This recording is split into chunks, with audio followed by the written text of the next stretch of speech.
Look at what is happening in the neighboring country. They are all at each other's throats over there, fighting like scorpions in a bottle. They are dividing up the money they stole from the Ukrainian people, or are stealing from their Western sponsors, dividing it up and trying to destroy one another. Fleeing abroad, hiding, coming back again, and so on. What kind of unity is that? On top of all that, there is the western part of Ukraine, a gift from Joseph Vissarionovich Stalin to Ukraine after the war. Stalin himself gave those lands to Ukraine, but he gave them within the framework of a single unified state. Apparently, it never crossed his mind that a situation like today's could ever arise. By the way, I am convinced that sooner or later, Ukraine will lose these Western lands. Whatever belonged to Poland, belonged to Hungary, belonged to Romania. Sooner or later, maybe not tomorrow, maybe not the day after tomorrow, in a year, 2, 10, or 15 years. But historically, everything will fall into its proper place. There was only one guarantor of Ukraine's territorial integrity, and that was Russia.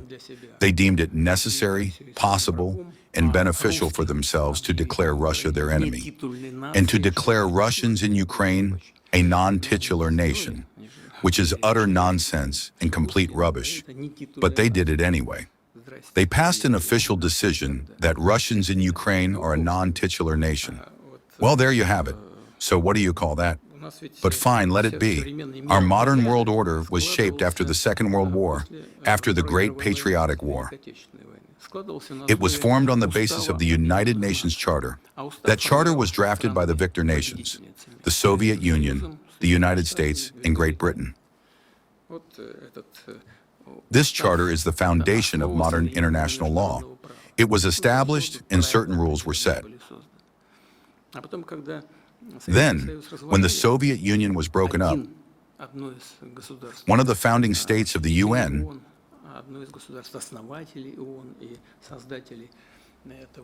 one of the nations that created this international law and system of international relations, ceased to exist.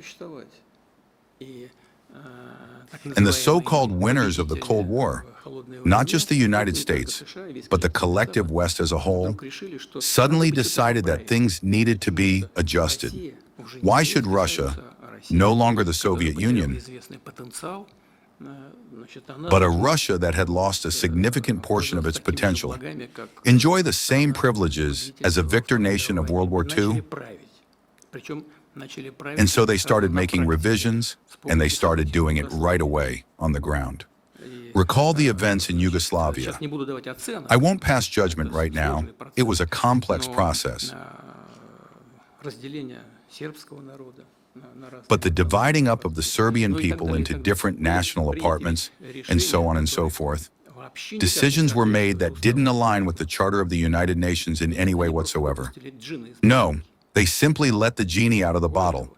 What's more, back in the day, they promised Mikhail Sergeyevich Gorbachev, that NATO would not expand.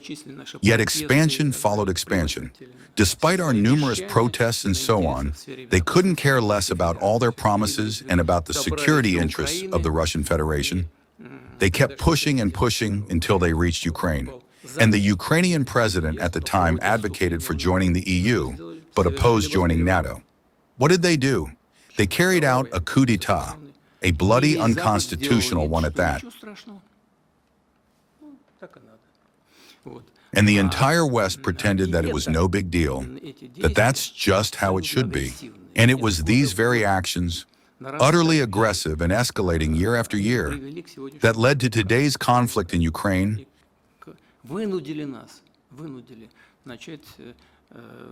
and forced us to launch the special military operation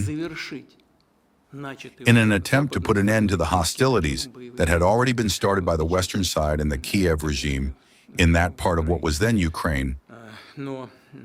However, what you said about unity, the unity of the Russian people, and about feeling like one single family on the front lines, in the combat zone,